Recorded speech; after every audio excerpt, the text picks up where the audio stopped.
మల్కాజ్గిరిలో తేల్చుకుందామని సీఎం రేవంత్ కు సవాల్ చేశారన్నారు కేటీఆర్. ఇప్పటివరకు సమాధానం చెప్పలేదు అన్నారు.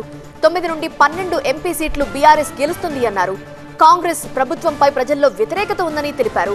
కాంగ్రెస్ హామీలు అమలు చేసే వరకు వెంటాడుతామని స్పష్టం చేశారు కేటీఆర్. ప్రధాన ప్రతిపక్షంగా మా బాధ్యత నిర్వహిస్తామన్నారు. ఇప్పుడు ఒక్క సీటు గెలవరు అన్నాడు, బీఆర్ఎస్ వాళ్ళు ఒక్క సీటు గెలవరు అన్నాడు. నేను అన్నాను 17 సీట్లలో ఒక్క సీటు గెలవరు అంటున్నావు కదా, అక్కడో ఇక్కడ ఎందుకు నీ సీట్లో తెలుసుకుందాం కదా, నీ సీటే కదా మల్కాజ్గిరి, దా తెలుసుకుందాం అని అడిగాను. దానికి మేమేమే బెబ్బెబ్బే ఇప్పటిదాకా సమాధానం లేదు. ఒకటి. రెండోది, అలవి కానిది ఏముంది ఇందులో? ఆయన నిన్నమ్మన్నటి దాకా మాతో పాటు ఎమ్మెల్యే, ఇప్పుడు కూడా ఎమ్మెల్యేనే. ఏముంది అందులో? ఆయన నిజంగా కూర్చున్న వాళ్ళు పోటీ చేసే అవకాశం ఉంటుంది. ఆయన ఒక మాట అన్నాడు, ఆయన ఎందుకు ఉండదండి, ఆయన ఒక మాట అన్నాడు, ఈ 100 రోజుల పాలన మీద రెఫరెండం అన్నాడు. అంతకంటే గొప్ప అవకాశం ఏముంటుంది? నీకు ఎందుకు ధైర్యం లేదు? రా 17 సీట్లలో పోరాడి మల్ల యుద్ధాలు చేసేది ఎందుకు? ఒక సీట్లో తెలుసుకుందాంరా. నేను రెడీ, ఈ రోజు కూడా రెడీ. 18 నుంచి నామినేషన్లు, రమ్మనండి, కొట్లాడదాం.